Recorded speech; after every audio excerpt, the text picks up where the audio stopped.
Okay, alright. Update po tayo sa Kim Pao Ganap, guys. Ito na naman tayo, guys. Dito, update sa Kim Pao Ganap, guys. Patuloy tayong umaarangkada. Ito na, guys. sorry. Naubo ng konti. Ito, si Paolo Avellino po ay isa sa pinakatahimik na katambal ni Kim Chiu at di lang naman po katambar kundi kasama or alam mo na ang level hing. Pero alam nyo ba, rinig hanggang sa buong mundo yung sinabi ni Paolo Avellino na nag-I love you kay Kim Chiu. Nakatutok pa yung mic dyan, guys, ha? Aba, ibang level na talagang nangyayari dito, guys, kasi si Paolo Avellino hindi sukat akalain na ganon siya magsalita sa harap-harapan. We cannot judge person by its cover or the book by its cover, but suddenly, we appreciate Paolo Avellino. Ito nga yung sabi ko sa inyo, yung taong hindi nagsasalita ay may kakaiba yan. Parang bomba lang yan na pag sila'y sumabog, talagang delikado ka na. That's the real score sa mga tao hindi nagsasalita at tahimik lang. Gaya dito, guys, hindi mo inaasahan or walang umaasa na magsabi si Paolo Avellino na I love you kay Kim Chiu sa maraming tao, guys. That is the real or that's the truth.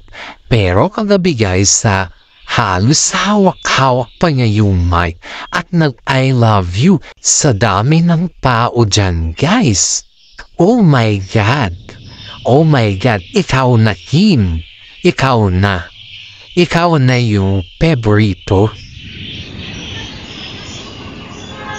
Ikaw na yung lahat-lahat. Kumbaga, nasa iyo na ang lahat, Kimi.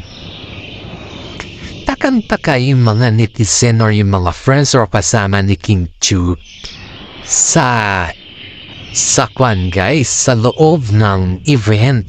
Kasi kitang-kita nila yung pag-I love you ni Paolo Avellino tapos napanganga pa si Kim Chiu na parang ang dating nga kay Kim Chiu, pagka nag-I love you, ang daming tao malalaman na nilang sekreto natin. Alam mo ba yung ganon? Parang ganon yung nasa isip ko, guys, kasi they are trying to deny everything, but the thing is, the fact is really come out. Yan po yung katotohanan dito, guys. Yung the fact is really come out in the mouth of Paolo Avellino. And then, yan nga, maraming nagsasabi, pag may mga interviews, dapat si Paolo Avellino maghahawak ng mic. It's not Kimi.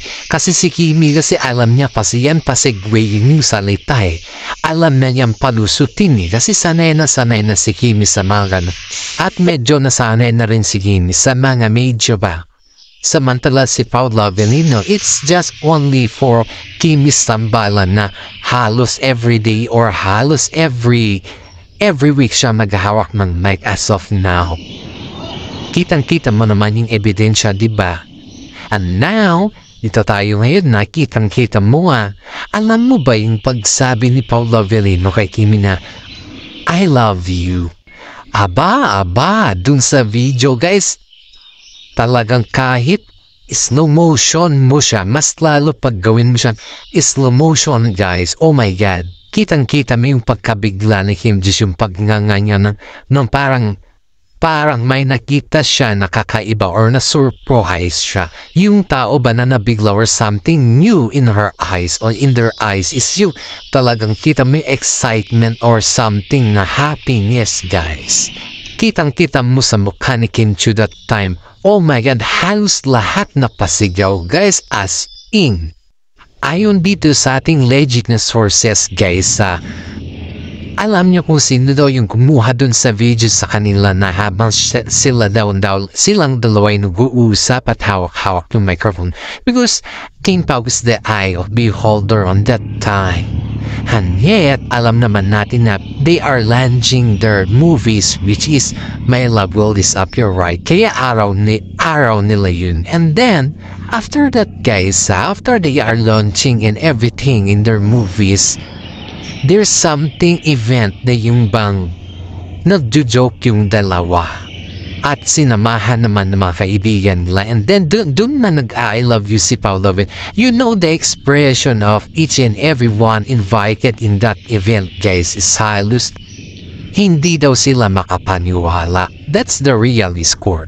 Hindi daw sila makapaniwala na mabanggit ni Paolo Avellino yung mga katagang ganon, which is hindi naman siya nagsasalita.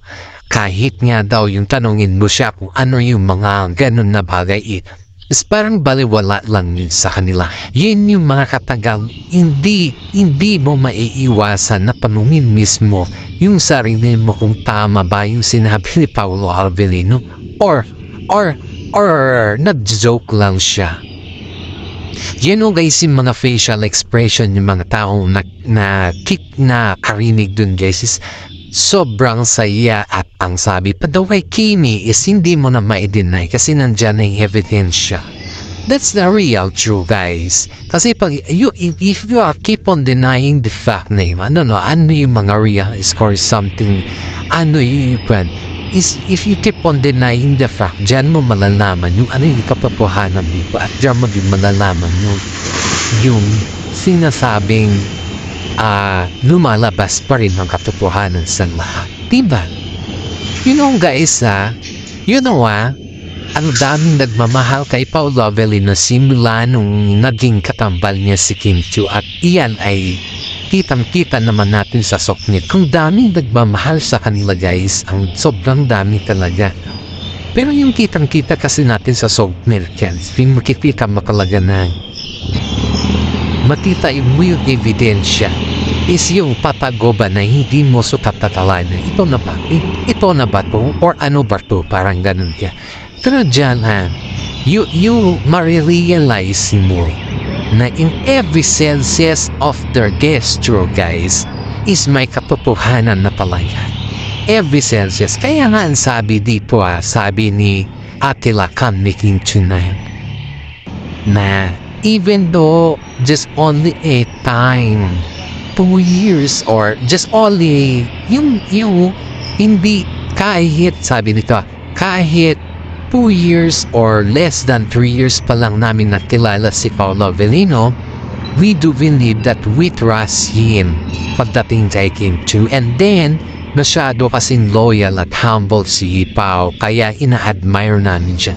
Ang dami kong friends na tinatanong kung kumusta naman daw yung level nila Kim Chiu at saka si Paolo Avellino. Pero as far as I know, nire-respeto ko yung kanilang level na sinasabi. Pero ng akin lang ay pinuprotektahan ko si Kim Chiu at pinuprotektahan ko din si Paolo Avellino because in that sense that sila po ay makatambalits natin ni. Kaya ang gusto ko lamang is maayos si Kim Chiu at alagaan ni Paolo Avellino si Kim Chiu. That's the message of Attila Khan kay Paolo Avellino. And then also the fans guys. Kaya nung nag-message si Attila Khan ng ganyan is yung nung biglang may interview kay Paolo Avellino, alam mo yung tipid na pagsagot ni Pao sa mga interview tapos sabay tingin kay Kim Chiu ay biglang parang may pahiwatig si Paolo sa mga nag-interview. Wag mo, parang ganon, huwag mo akong i-interviewin na on the spot kasi baka magsasabi ako ng totoo. Si Kimi na lang ang tanungin ninyo, hindi ako. Parang gano'n. Alam mo, you know that. You know, being true to yourself or being someone that you want to be with yourself. Kasi hindi mo talaga maipagde-deny. Hindi mo maide-deny. But yung magsinungaling ka or you just keeping yourself for the others' purposes, yung gaya ng dahil lang sa showbiz or sa mga management mo kailangan mo magsinungaling para hindi ka mabisto at para mas marami pa kayong papakiligin ba para humahaba yung inyong love team. If ganon yung sequel or ganon yung mga gusto ng mga love team kasi yung mga management nila is parang pakiramdam mo pakiramdam sumusunod ka na lang sa kanila. Sometimes nakakalimutan mo kung ano yung sasabihin mo sa media, and sometimes naman nasa set of mind mo din siya. Siyempre nga, pag ikaw kasi nagsisinungaling guys, pag nagde-deny ka on the spot of interview, you know what is the reason why, or you know na nagsisinungaling ka kasi yung isasabot mo magkaiba na dun sa isasabot mo sa another interviews. That is the very different guys pag ikaw ay nagsisinungaling. So guys, alam mo sino kumuha sa video sa kanila that time is yung friends nila, pero ayon dito sa ating legit na sources guys, masyadong malapit ito kila Kim Chiu at saka si Paolo Avellino. Friends talaga nila ito. Ito din yung kasama nila kung saan man sila mag-outing or kung anong man kung saan man sila pumupunta. Kasama din ito. Pero dahil nga po sa ayaw niya magbanggit, ayaw niyang banggitin yung pangalan niya, Sokmed, dahil nga siyempre baka mag-viral at pag-initan kahit naman hindi dapat pag-usapan dahil siya patong pagbintangan na itatago na lang po natin siya. Para sa naman yung privacy niya naman is may itatago naman sa mata ng iba. You know guys, talagang kinuhaan talaga saktong-sakto dun sa saktong-sakto dun sa pag I love you ni Paolo Avellino. Aba, sabi nga ng paramihan dito kasi kakaibang level ito, sabi nga yung karamihan, which is talagang kakaibang level yung nakitaan natin sa kanila guys. Ibang-iba talaga siya. Kumbaga is talagang hindi mo siya maisip or hindi mo siya maikumpara sa mga ibang love team.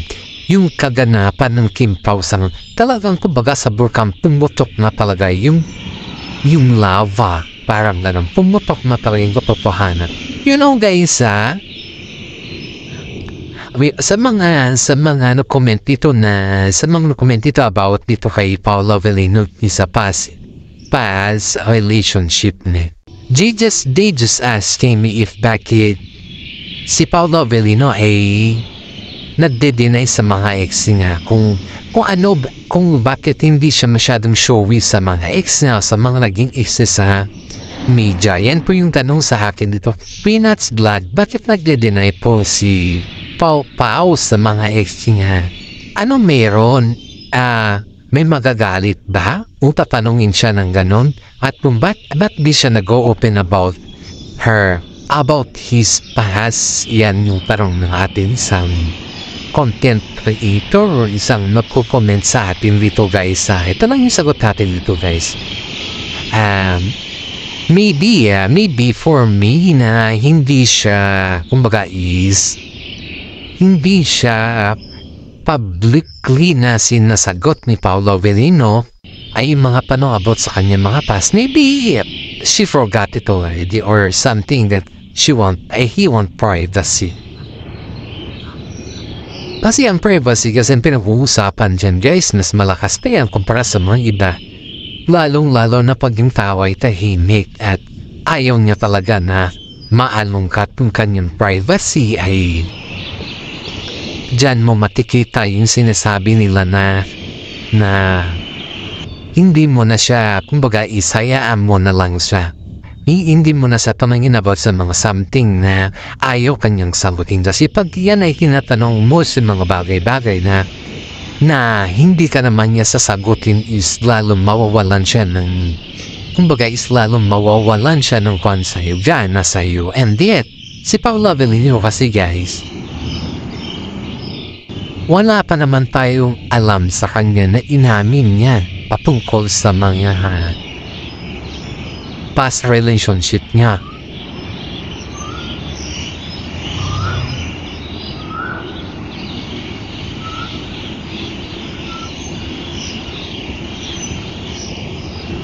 Wala pa naman tayong alam dyan sa mga past relationship niya. Inamin niya ba? Wala pa. Pero ang daming sa mga fans nga na nakakaalam mismo sa kanya is mas marami ang alam ng mga fans patungkol sa kanya kumpara sa atin. Pero ito guys, dapat si Paolo Avellino ni umamin dyan kasi matagal naman na sila ni Kim Chiu eh.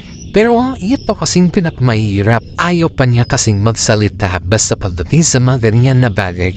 Ayaw ni Paolo Avellino na magsalita, yan yung diferensya dito. At iyan din yung ayaw ng mga iba pag tuwing ikaw ay tinatanong si Paolo Avellino patungkol sa mga ganyan na bagay is ayaw din magsalita si Paolo Avellino.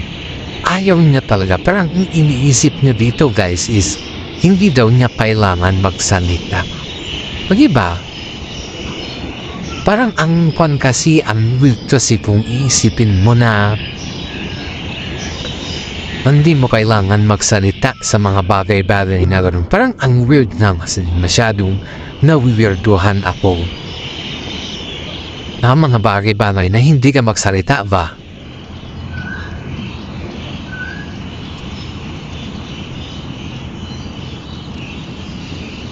Pero sa katunayan guys, kung tatanungin mo si Paolo Avellino, kaya ito masasabi natin dito ay dapat wag natin i-discriminate si Paolo Avellino. Dapat proud tayo sa kanya kasi siya yung dahilan kung bakit umamin na rin si Kim Chiu at dahil din sa pag-I love you niya, umamin na rin yung dalawa na may relasyon na sila.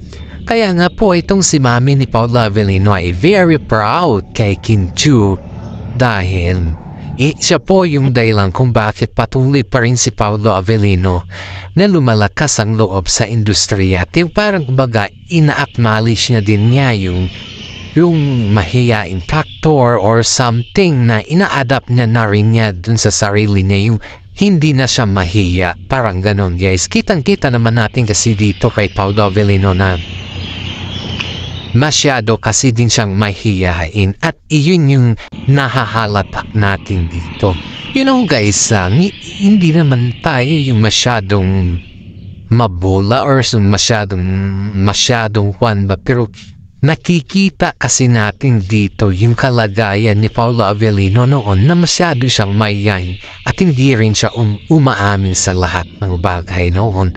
At now, aminado na siya guys, kaya ito na yung kilig factor pagdating kay Paolo Avellino.